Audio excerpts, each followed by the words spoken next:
रामादानी चौधरी तेज सिंह जी, भाई प्रवीण जी, गौरव जी, संदीप जी, पप्पू भाई, बिट्टू भाई, वरुण शर्मा जी, रणदीप चौहान साहब, भाई जुमला सिंह जी, भाई ब्रजेश भाई, हमारे सुदेश भाई और चेयरमैन साहब, साथियों, अक्षय भाई, बहुत सारे साथी, हमारे आदेश भाई, बहुत सारे साथी बैठे, प्रमोद नौटियाल जी बैठे, भरत सिंह नौटियाल जी, धर्मवीर जी, रवि कौशिक जी, अर्जुन जी, अवनीश कुमार जी, अमित कुमार जी, सोहन जी, रविंद्र जी और प्रमोद गौतम जी। मेरे दोस्तों, बुजुर्गों, अभी कपिल साहब ने बहुत बढ़िया बात कही। जो ऐतिहासिक तथ्य आप लोगों को पता नहीं है, वरुण शर्मा जी कुछ जानकारी के लिए बात कर रहा है तो अच्छा रहेगा। कुछ ऐतिहासिक तथ्य आने वाली नस्लों को पता ही नहीं रहेंगे कि क्या था, इसके ऊपर जरा सा रोशनी डाली। जब ये फजलुल हक की सरकार बनी तो सरकार हिंदू महासभा के समर्थन से बनी। श्यामा प्रसाद मुखर्जी उसके अंदर फाइनेंस मिनिस्टर बने और भगवान दास चीफ मिनिस्टर बने सिंध प्रांत के, और फ्रंटियर के अंदर अमरचंद चीफ मिनिस्टर बने हिंदू महासभा के। और ये तीनों चीफ मिनिस्टर, ये अलायंस बना था मुस्लिम लीग का और हिंदू महासभा का।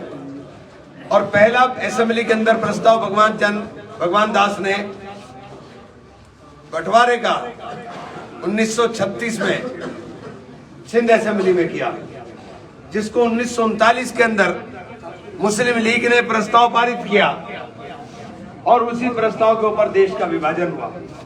विभाजन इन दोनों ने मिलकर के कराया। कांग्रेस ने इस विभाजन की मुखालफत की और ये कांग्रेस को बताते हैं कि हमने करा दिया।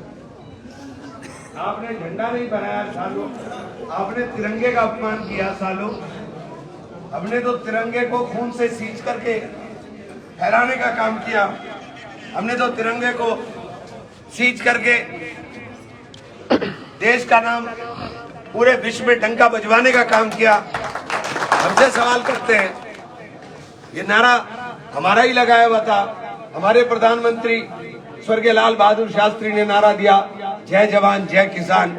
और जय जवान जय किसान का जब नारा दिया था कि एक बच्चा किसान हो के घर में एक बच्चा जवान होगा और दूसरा बच्चा किसान बनेगा, वो खेत के अंदर खाद्यान्न पैदा करेगा।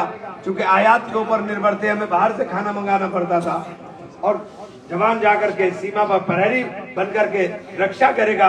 क्योंकि चाइना के साथ जंग में हमें बहुत नुकसान हुआ था।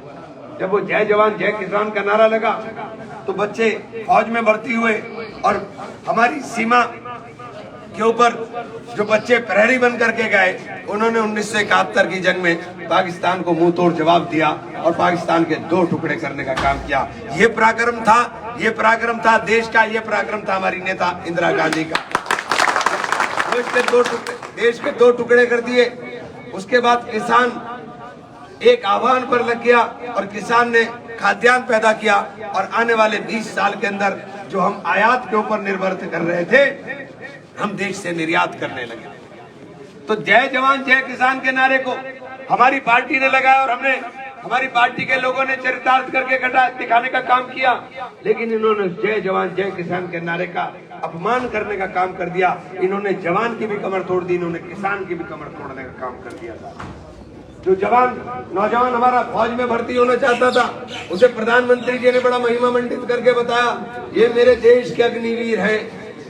अरे हम भी समझे भाई अग्निवीर पता नहीं क्या बना रहे हैं, प्रधानमंत्री कुछ बढ़िया चीज बनाने जा रहे हैं।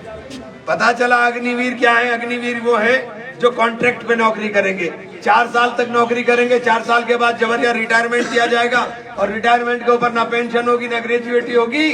और उस स्थिति के अंदर वो जो 4 साल बाद रिटायर होकर के लड़का आएगा, वो घर में जब वापस आएगा तो वो किसान बनने लायक नहीं होगा, नौकरी उसके पास नहीं होगी, बेरोजगार होगा। वो जा करके किसी सिक्योरिटी एजेंसी के अंदर डंडा लेकर के चौकीदारी करने का काम करेगा। कहाँ ले जाना चाहते हैं देश को? देश का 83% नौजवान आज घरों के अंदर बैठा हुआ है। ये कौन सी तरक्की की बात करते हैं कि हमने विकसित भारत का नाजरा लग रहा है। अरे विकसित भारत के अंदर तुम अपनी बात को अपनी बात से काट देते हो। एक तरफ कहते हो कि विकसित भारत है और दूसरी तरफ कहते हो कि मैंने 80 करोड़ लोगों को राशन दिया है। जिस देश के 130 करोड़ की आबादी में 80 करोड़ लोग सरकार के ऊपर निर्भर हो जाएं, तो वो देश विकसित कैसे हो सकता है? ये आप अपने मन से सवाल पूछने का काम करिए। आप मुफ्त बांट करके, मुफ्त बातें कर करके लोगों को बेवकूफ बनाने का काम कर सकते हो। आपने जो वादे किए, आपने तमाम तर वादे पूरे नहीं किए। ना नौजवान को रोजगार दिया और ना किसान को उसकी फसल का दाम दिया। आप लोगों से कहने के लिए आया हूँ, इंडिया गठबंधन ने तय किया है, कांग्रेस की ये गारंटी है। और कांग्रेस ने जो गारंटी दी, हम गारंटी इसलिए कहना चाहते हैं कि चुनाव मोदी की गारंटी बनाम राहुल की गारंटी है। एक तरफ वो गारंटी है जिस गारंटी के अंदर 2022 में आय दुगना करनी थी। अगर आपकी आय दुगना हो गई हो तो हमको वोट मत देना साथी। बताओ आय दुगना हो गई क्या? आय दुगना हो गई क्या? तो एक वादा झूठा हो गया ना। 2 करोड़ नौकरी मिलनी थी देश में, ये पूरा गांव बड़ा हुआ है। 2 करोड़ नौकरी मिलनी थी। 6 लाख गांव देश के अंदर है, पूरे देश में 6 लाख गांव है, 650 जिले हैं। 2 करोड़ नौकरी मिलनी थी, तो हमारे हिस्से के अंदर एक आधी नौकरी तो आ गई। अगर एक नौकरी इस गांव के अंदर आई हो तो हमें वोट मत देना भाई। बता दो ईमानदारी से, बता दो भाई ईमानदारी से। जब नहीं आई तो दूसरा वादा झूठा हो गया। इन्होंने कहा था महंगाई ये 1100 का हो गया। राजस्थान में वादा किया था कि हम 500 का कर देंगे। चुनाव खत्म, वादा खत्म। लेकिन ये राहुल गांधी की गारंटी है। राहुल गांधी ने गारंटी तेलंगाना में दी, राहुल गांधी ने कर्नाटका में दी, राहुल गांधी ने हिमाचल में दी, और सरकार बनने के 24 घंटे में उसके ऊपर अमल करने का काम किया। और ये जो गारंटी 5 गारंटी दी है, ये जो 5 गारंटी दी है, जिसको प्रधानमंत्री जी कह रहे हैं कि मुझे इसमें क्या कहे, मुस्लिम लीग की हुआ, मुस्लिम लीग की छाप आती है। अब बताओ, 1 लाख वेतन हर शिक्षित युवा की पहली नौकरी पक्की। बताओ इसमें मुस्लिम कहां से आ गया? 1 लाख हर गरीब परिवार की महिला को उसका किचन चलता रहे, उसका खाना पीना चलता रहे। गरीब परिवार की महिला के लिए कर्ज माफी और MSP कानून की कानूनी गारंटी स्वामीनाथन वाले फार्मूले पर 400 रुपया प्रतिदिन कम से कम मजदूरी श्रमिक के लिए, और हिस्सेदारी मनरेगा में गिनती करने, सबकी हिस्सेदारी सुनिश्चित करने के लिए सभी वर्गों के, सभी लोगों के आर्थिक रूप से गिनती कर करके जिसकी जितनी जरूरत हो उसको पूरा करने के लिए हमने कहा हिस्सेदारी न्याय दी। तो ये इसके अंदर पूरा हिंदुस्तान है। इसके अंदर ना हिंदू है ना मुसलमान है, इसके अंदर पूरा हिंदुस्तान है।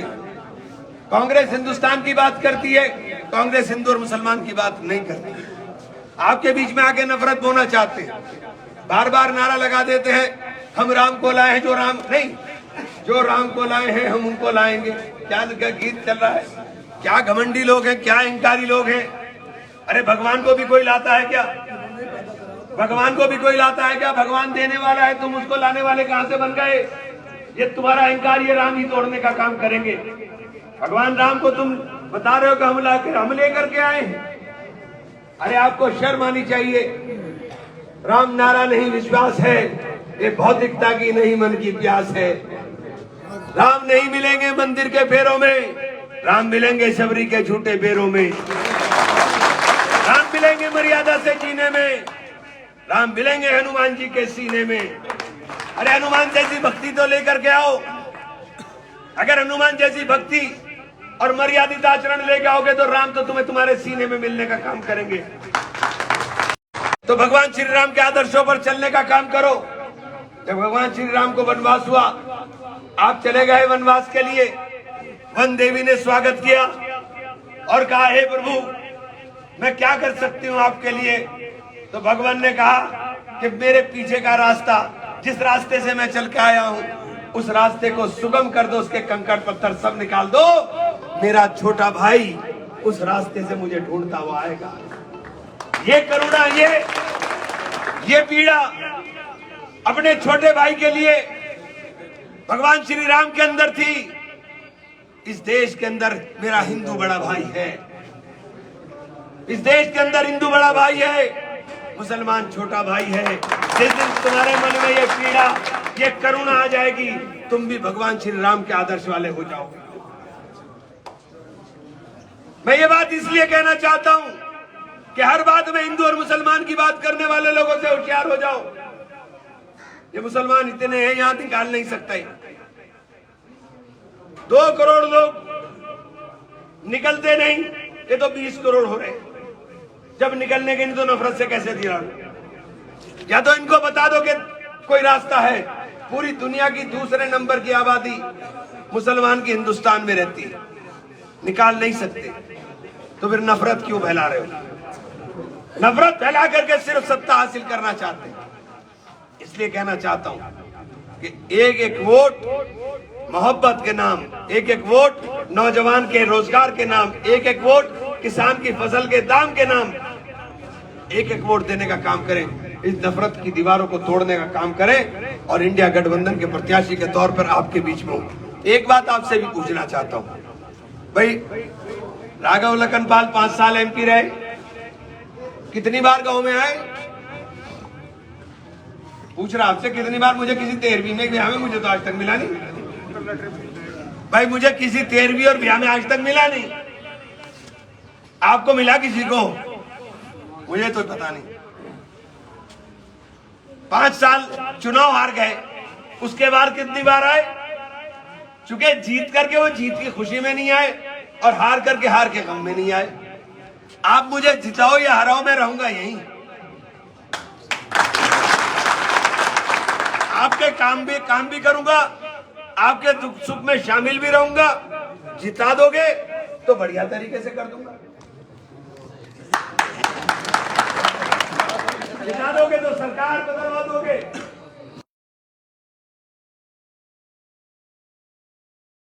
जिताने से कोई फर्क नहीं पड़ता, क्योंकि मैं तो आपका था, आपका हूं, आपका रहूंगा।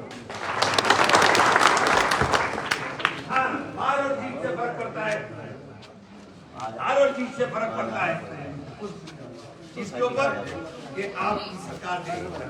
क्योंकि चुनाव बहुत अहम चुनाव, ये चुनाव देश के संविधान को बचाने का है। देश का संविधान बचेगा तो मेरे और आपके अधिकार बचेंगे। बाबा साहेब भीमराव अम्बेडकर ने जो सपना हमारे लिए देखा था, अगर वो सपना साकार करना है तो संविधान बचाना होगा, और संविधान बचेगा तो देश बचेगा, संविधान बचेगा तो लोकतंत्र बचेगा, और अगर लोकतंत्र और संविधान हटेगा तो सबसे पहले हम और आप शिकार होंगे साथी। इसलिए इस नारे के साथ मैं नारा लगाऊंगा, मेरा मान, आप कहेंगे मेरा संविधान, मेरा मान,